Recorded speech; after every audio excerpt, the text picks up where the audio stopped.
Kisah horor rumah berhantu. Sekitar tahun 2009 silam, saya bersama 3 teman saya tinggal bersama di sebuah rumah yang kami kontrak untuk melaksanakan tugas perkuliahan yaitu PPL selama 3 bulan di sebuah kota yang tidak akan saya sebutkan nama kotanya. Karena kebetulan kami semua kuliah di sana. Sebenarnya kami itu sekelompoknya terdiri dari 6 orang, 3 orang wanita, dan 3 orang laki-laki. Karena 2 orang teman saya yang laki-laki rumahnya tidak begitu jauh, masih berada di sekitaran kota tersebut, jadi mereka memilih pulang pergi ke tempat PPL. Akhirnya yang tinggal di kontrakan itu hanya ada 4 orang, yaitu 3 orang perempuan dan laki-lakinya 1 orang, yaitu saya. Karena rumah saya lumayan jauh dari lokasi, memerlukan waktu 1 jam perjalanan untuk sampai ke lokasi tempat kami PPL. Singkat cerita, kami menyewa atau mengontrak sebuah rumah yang letaknya tidak begitu jauh ke tempat kami melaksanakan PPL. Rumah itu berada di dalam gang dan di tengah pemukiman penduduk yang cukup padat. Rumah tersebut merupakan rumah kosong yang sudah ditinggalkan pemiliknya selama 3 tahun mereka pindah karena alasan pekerjaan ke sebuah kota di luar provinsi kami. Rumah tersebut memiliki 2 lantai yang cukup bagus dan lumayan besar. Tapi sayangnya rumah tersebut sangat kotor, debu yang sangat tebal, banyak rumput-rumput liar yang tumbuh di halaman rumah. Waktu itu kami tidak berpikir panjang untuk mengambil tempat itu dikarenakan lokasi tempatnya tidak terlalu jauh dari tempat PPL kami dan harganya sangatlah murah. Jauh di bawah pasaran, bahkan dibandingkan tempat kos yang 1 kamar saja, harga sewa rumah kontrakan itu masih jauh sangat murah. Rumah itu kami dapat dari kakak si pemilik rumah yang kebetulan masih tinggal dekat dengan rumah yang kami kontrak tersebut. Hanya terhalang 4 rumah dari rumah yang kami kontrak. Pada hari Sabtu, yaitu 2 hari sebelum pelaksanaan PPL, kami semua membersihkan rumah tersebut. Ketika kami masuk ke dalam ruangan rumah, kami semua merasakan suasana yang agak berbeda. Entah hanya perasaan kami atau memang ada aura yang berbeda di dalam rumah tersebut. Waktu itu kami tidak begitu peduli, kami abaikan saja semua perasaan itu. Kami terus bekerja sampai sore, dan alhasil selesailah semua pekerjaan. Kami pun semuanya pulang ke rumah masing-masing untuk mempersiapkan barang-barang yang akan kami bawa besok ke rumah yang kami sewa tersebut. Keesokan harinya, yaitu pada hari Minggu sore, kami semua kumpul di kontrakan. Kami semua mulai membagi kamar, kebetulan di lantai 1 itu hanya ada 1 kamar, dan kamar tersebut dikunci oleh pemiliknya. Katanya masih banyak barang-barang milik yang punya rumah di kamar tersebut, sehingga kami tidak memiliki akses ke kamar tersebut. Letak kamar di lantai 1 tersebut tepat di samping tangga, tangganya sendiri terbuat dari kayu. Jadi ketika kita mau naik tangga, kami mau tidak mau harus melewati kamar kosong tersebut. Di lantai 1 tersebut juga tersedia lemari es 2 pintu milik yang punya rumah. Selain itu juga ada sofa buat tamu yang masih bagus. Namun yang agak merinding, di lantai 1 ada sebuah patung kecil, tapi tinggi berbentuk manusia. Patung itu lupa tidak saya simpan ke tempat yang tersembunyi pas waktu beres-beres. Sedangkan di lantai 2 ada 2 kamar yang saling berdekatan. Kamar yang satunya dipakai oleh perempuan, jadi perempuan semua tidur di kamar tersebut. Sedangkan saya tidur di kamar sebelah sendirian. Kamar yang saya pakai itu tidak dipasang pintu dan mengarah ke tangga, jadi kalau saya tiduran itu bisa langsung melihat ke arah tangga. Setiap malam, kami melakukan aktivitas di lantai 2, karena jujur saja kami semua agak takut untuk melakukan aktivitas di lantai 1. Jangankan malam hari, siang hari pun kami agak malas untuk beraktivitas di lantai 1, suasananya agak berbeda. Setiap habis maghrib perempuan semua jarang turun ke lantai 1, kecuali kalau mau ke kamar mandi, itu pun tidak pernah sendirian. Kalau misalnya ada keperluan, misalnya mau minum, mereka selalu menyuruh saya untuk mengambilkan minum ke lantai 1, karena air galon ada di lantai 1. Apalagi ada dari salah satu teman saya yang setiap mau tidur itu dia wajib minum susu. Dia gak bisa tidur kalau tidak minum susu dulu, dan kalau dia lupa bikin susu waktu sore, pasti saya nantinya yang disuruh bikin susu. Saya pun sebenarnya terpaksa mau disuruh-suruh sama teman-teman. Soalnya saya sendiri jujur saja merasa takut juga. Tapi apalah boleh buat, toh di situ laki-lakinya hanya saya saja. Hari-hari berlalu kami lalui dengan aman dan tentram di rumah tersebut. Tapi ada hal yang sedikit mengganggu pikiran kami.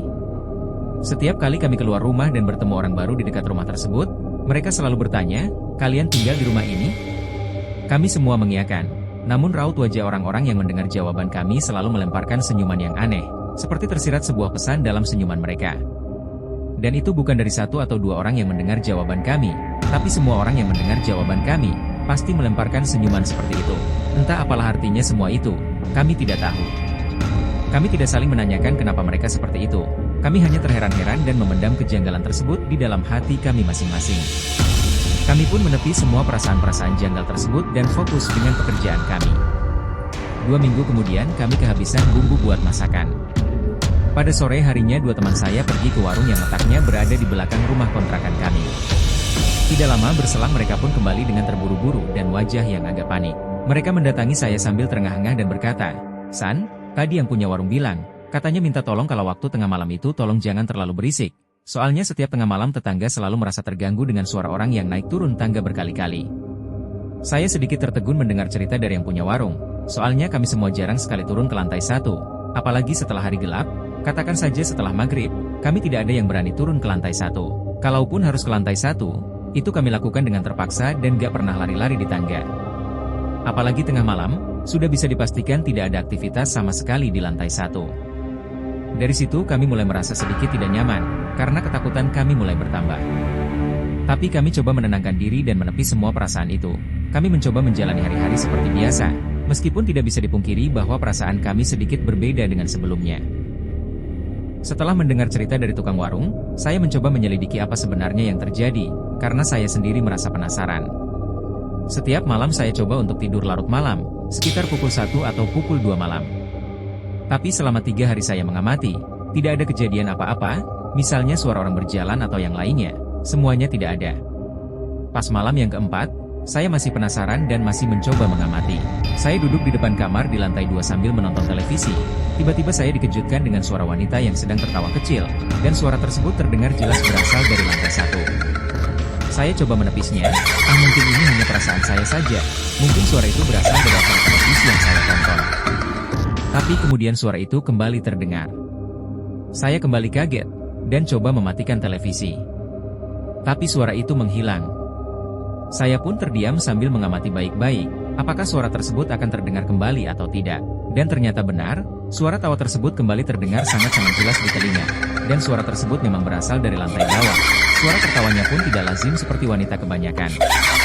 Saya tertegun dan sedikit syok pada waktu itu, antara perasaan ingin lari dan perasaan penasaran.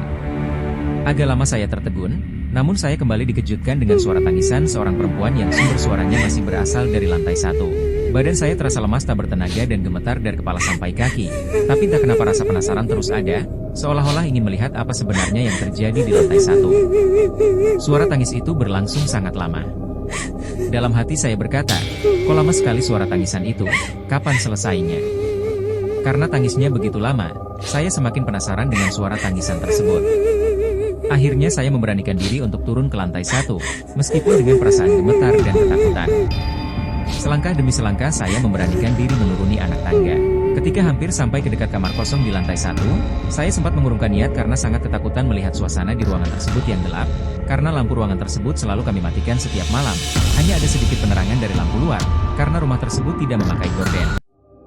Tapi saya beranikan diri untuk terus melangkah. Pas sampai di anak tangga terakhir, saya gak melihat ataupun mendengar sesuatu yang aneh. Saya pun melanjutkan langkah saya sambil mengendap-endap ke arah kursi sofa. Namun tidak apa-apa. Akhirnya saya sedikit lega dan memutuskan kembali ke lantai 2 untuk tidur. Pas saya membalikan badan hendak kembali ke lantai 2, mata saya tiba-tiba tertuju pada selasar yang ada di bawah tangga, yang kebetulan tadi siang saya simpan patung yang tadinya berada di ruang tamu, kemudian saya simpan di bawah tangga. Ketika mata saya tertuju ke sana, saya dikejutkan dengan 2 buah cahaya merah bersinar sebesar kelereng yang diikuti suara tawa perempuan. Tanpa berpikir panjang lebar, saya langsung lari terbirit-birit menaiki anak tangga menuju ke lantai 2. Ketika baru beberapa langkah kaki saya menaiki tangga, tiba-tiba kaki saya tersandung anak tangga dan saya pun terjatuh. Tulang kering kaki kanan saya terbentur dengan anak tangga. Sambil menahan sakit, saya menengok ke belakang, dan hal yang sangat mengejutkan nampak jelas di depan mata saya.